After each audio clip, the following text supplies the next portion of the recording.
And welcome into Brainstorming America. I'm Ken Rollins, and I'm here with my co-host is John Merrill. Welcome. Good to see you again, brother. Thank you, Ken.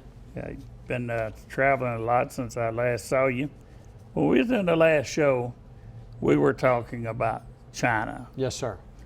And we had to go, I think commercial called us or something, but I want to make sure we cover as much of that as we can, because people here in America, they don't even think about what's going on outside our doors and across our... Well, and even worse than that, Ken, they're not educated Right. about things that are going on outside our doors. And That's why we're here. Oh, and that's why it's so important to make sure that we take the information to people for them to be aware of the things they should know about that do impact their lives, and sometimes on a daily basis. Right. So the one thing I was thinking about is somebody read somewhere the other day that one of the major property owners in the United States is China, mainland China, and we've got property. They got property next to our military bases. They got it everywhere. So, what does that worry you as a person? It does not worry me. It concerns me. And I think it's something that we all need to have a heightened awareness of to understand exactly what the Chinese government is trying to do. Full disclosure, and we've had this conversation before, I've been to China 2 times. I went in May and June of 2015 for about an 8 or 9 day trip. Went back in May of 2019. And so a 4-year difference. And one of the things that was so interesting to me, Ken, is the change that I saw in China in the 4-year period that I was away from the country. Now it's been 4 years since I've been over there. But to see the number of bicycles, the number of motorcycles, and the number of motor vehicles, cars, that were being operated when I went the first time, and then seeing the influx of automobiles, cars that were being driven when I went back the second time was phenomenal. As a matter of fact, they had a law in China that you could only drive your vehicle every other day. And so if you were driving your vehicle on the inappropriate day, then law enforcement would stop you and give you a citation because you were not supposed to be on the road because they had too many cars that were actually being driven around. And this was in a number of cities all across the great country of China. I also think it's important to note the difference in philosophy about how people perceive the government. Whereas government is more embraced as a dictator and an instructor in telling them what they need to do in China, as opposed to the United States, where we see sometimes government as a nuisance, of course, but understanding that government is there to help us, not to run our daily lives. I have had people that have asked me, why have you taken a role in a group, the U.S. Heartland China Association was a group that I was asked to join as a board member, also led in the economic development area. And I said, sure, I want to know about the things that are going on in China, not be told about the things that are going on in China, and make sure that I'm kept aware of those and that I'm able to observe them. I also think it should be noted I've had many visitors from China that came to see me at the Alabama State Capitol when I was the Secretary of State. And since I've been in the private sector at Wagner Engineering, I've actually had one visit from a Chinese delegation. But every time that I went to China, every time I had a meeting with Chinese government officials, as recently as the one that occurred this year when they came to see me at Wagner Engineering, I always made sure that I had a follow-up meeting and briefing with the Federal Bureau of Investigation, made sure that I talked to them about the things that we discussed, the things that were introduced to me. If I was given gifts, if I had things I purchased, I always gave it to them for them to assess and evaluate any vulnerabilities that may have been introduced in that information or in those materials that were given to me. Any phones that were taken, computers that were taken, I always asked them to evaluate them to make sure that none of them had been infiltrated by any information that could be an intelligence gathering device by the Chinese. But when as we come closer to going all electric vehicles, the main part of vehicle is going to be. We're going to depend on China for the batteries and things like that. So we're going to have a interlock with the Chinese people. I'm wondering how that's going to work out, because they're going to control our vehicles. Now, you said that talking about the vehicles over in was a limitation of vehicles based upon the volume of vehicles, because they had so many and they have so many people that is so difficult for them to be able to drive on their streets at the same time. There's no way that they could physically accommodate everybody during the same period, during the same day. Did you walk away saying, how do they do that? Because I was in Vietnam, and those vehicles there, you were coming head on with one. They had no respect for each other. It was like, Lord. And the buses crowded, were hanging with people all over them. I just wanted, it wasn't about pollution. It was about congestion. Absolutely, it was about congestion. It's also about making sure that people are safe and secure when they're out on the road. And that was a difficult task for those law enforcement officers. But you could see them pulling people over and writing citations because people were on the street in their vehicle the day that they were not supposed to be. And so those problems and many other problems that the Chinese people have, we don't even think about because of the way that our laws are and the way that our roads and bridges are. But they have many, many difficult tasks and many difficult conversations that they have to hold in order to make sure they're continuing to provide for their citizens in a way that is acceptable to them and to others. We'll talk more about this and other things when we return after this next break. We'll welcome you back to Brainstorming America. And welcome back to Brainstorming America. I wanted to say something else, but this is Brainstorming America. I'm here with John Merrill. And John, as you went to a break, we were talking enough about China, but we will. I want to throw something else out there at you that throw you a curve. As a Secretary of State, you know all things voting. We're getting ready to come up on 2024 election. What do we as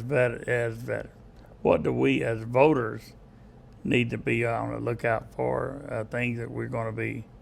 I know about the ballot harvesting and all the things that we did in the past that were problems. What should we be on the lookout for? Ken, one of the things we need to be on the lookout for is legislators and members of Congress who are trying to advance legislation for political points and political opportunistic purposes, as opposed to safety and security of the elections process. We want to make sure that people know Alabama is the #1 state in the union for election security, transparency, and accountability.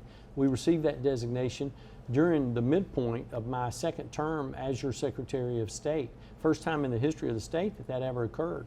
We were recognized by Conservative Women for Good Government in Washington, D.C., the Heritage Foundation in Washington, D.C., and the University of Southern California in Los Angeles as being the #1 state in the union for election security, transparency, and accountability. But what we want people to remember is there's going to be a difference in the election in 2024. The primary will be held in March. This is the third time that we have done this in the last, this will be the fourth cycle. We passed that law in 2015 to change it for 2016, so Alabama would have a greater voice in the selection of the Democratic and Republican nominees for the presidency. And of course, as many people know, President Trump is leading the pack of Republicans that have indicated their interest in running for the Republican presidential nomination. President Biden is actually being tested by Bobby Kennedy's second oldest son, Robert Francis Kennedy Jr. I think it's going to be a very interesting primary run. I think it's going to be a very contentious race for the Democrats and the Republicans, and so people need to be aware and alert that the election is less than 6 months away. You know what I saw last night might shock you. There is a It wasn't on pay-per-view. No. Okay, go ahead. An effort abreast to dump Kamala Harris. that she is a anchor to the party, that there is they even suggested names. And of course, you would know that the governor of California would be one of those. Of course. And that was on the late news last night that I didn't see it today, what that's taken up, but there was a lot of Democrats coming out for that. But they also, Vice President Harris is a liability for the Democratic sure national is. ticket, Sure. and she is a liability for President Biden. Many people already feel that President Biden is in a very difficult spot personally because of his perceived health issues and concerns, his lack of cognitive ability from time to time, his lack of ability to communicate coherently from time to time. I think it's a very difficult conversation for the Democrats to have, but Governor Gavin Newsom and Robert Kennedy Jr. and other people are trying to take advantage of that now. they sure are. That's what the subject was about. That they have taken her. She has been, I think, if I'm right, it was the lowest rated vice president in so many decades. That she Definitely since Spiro Agnew, Yeah. going back to the 1970s, when he These resigned in disgrace. These people have no idea who Spiro Agnew is. Yes, sir. Of course, he was the former governor of Maryland, and he was also the vice president for Richard Nixon in his first term and his second term, but he had to resign in 1973 after they were elected again, and this was even before Watergate was introduced. But he was a character, there's no doubt about that. Well, there's always been, I say always, even when Dan Quayle was in there was an opportunity where the president can't be all places at all times, that the Air Force too could hit the airways and go to a different place to represent America and in behalf of the president, and it worked. So they are looking at right now. They can't send her nowhere. They got to go in behind her with a vacuum cleaner and a broom and clean up for the things that she said. And that horrible laugh, Lord, I can't stand it. But anyhow, that was the discussion yesterday, and I don't know how much time we got left. But let me do. We'll split this next thing. You work for Wagner Engineering, Yes, sir. and you go into cities or different places and give advice on how they can do better here, and here. What are some of the things that you've noticed since you've been out there, out of the Secretary of State's office, and working with Wagner? What are some of the things you're seeing? Well, one of the things that we're trying to do is we're trying to help communities find a way to transform themselves to be all that they can possibly be. And one of the things the federal government has done is to help many of our communities in the state of Alabama by making federal resources available for water and wastewater or sewer treatment projects throughout the state. So we're very excited to work with our 67 counties, our 464 municipalities, and a number of utilities in counties all around the state that are trying to find a way to improve their quality of life when it comes to meeting the needs of their residents, especially in the area of water and wastewater, roads and bridges, park design and development, long-range planning, all the things related to trying to help them be all they can possibly be. That's why we'd love to talk to you more about that and more about where we are on the show when we return after this final break for this week's episode of Brainstorming America. Welcome back to I want to say better. Oh Lord, welcome back to Brainstorming America. And John, when we went to, what were we talking about when we went to the last segment? Because there's something we left off, but don't matter, I guess. But I was talking about the voters, what to watch for. Yeah, absolutely. We cover all of that? We covered all of that because one of the things that people need to remember is that the March primary in 2024 will determine who the nominees are for the Democrat and Republican Party for all of the offices that we have in the state.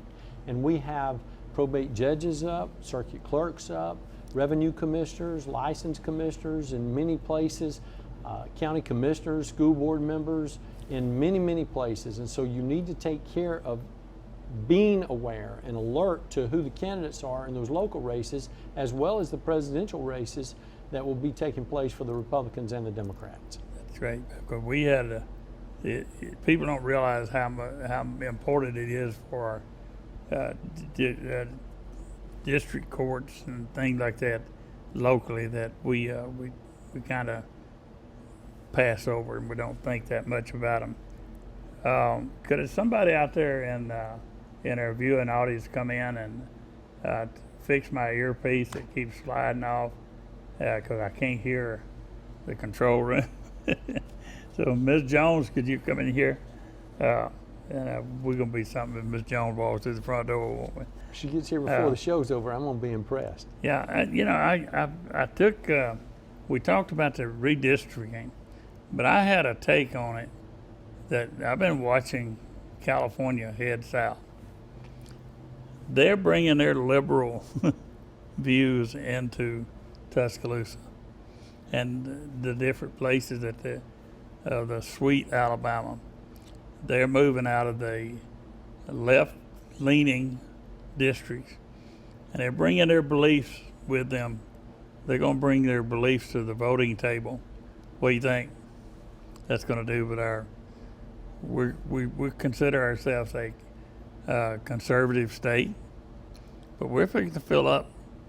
Well, we are, and you're already seeing some of those changes, Ken. I think it's very important to note that many people are able to see changes that are occurring in their local communities, whether it be in their counties or whether it be in their municipalities with folks that are moving in from other parts of the country. And I think it's important for people to remember, we want anybody that wants to come to Alabama to be able to come to Alabama and to make their home here. But we don't want them to bring their liberal ideas and the liberal notions to try to change our state and to make our state something that they left because they didn't like where they were. We want our state to be able to continue to be the best state in the union because the values, the goals that we have as citizens and as Alabamians. That's what makes us distinct. We want to welcome you. We want to make sure that you know you're appreciated. We want to make sure you know you're valued, but we don't want you to come in here and try to change us and save us from ourselves. Now, I didn't say everybody could come. You're letting everybody in. Some of these Californians out there and some of these New York, I don't want down here. Y'all need to check in. We need to have a clearing station, John, where we can. Anyhow, let's see. I want to address a group of people out there that near and dear to me and John. I don't know if I do more veteran work than John does, but there's something that's a bill that's been passed, the PACT Act, P-A-C-T. PACT Act has to do with every veteran in our listening audience. Now, the reason it does is because if you was in Iraq, Afghanistan, Vietnam, it don't matter. The burn pits. The trash that was destroyed in Iraq and Afghanistan was burned. They burned it, plastics, thinners, all kind of things they put in there. And we have veterans with lung problems and different blood disorders as a result of that. So I want you veterans out there to go to your local veterans service officer and ask them about the PACT Act. See how it affects you, and I guarantee it does. If you lay there at night breathing that smoke from the burning pit, they were breathing stuff that you shouldn't have been putting in your body. So think about that and go see your veteran service officer. So before you leave that, okay. Ken, I do want to share one thing. Ken said he didn't know if I did more veterans work than he did.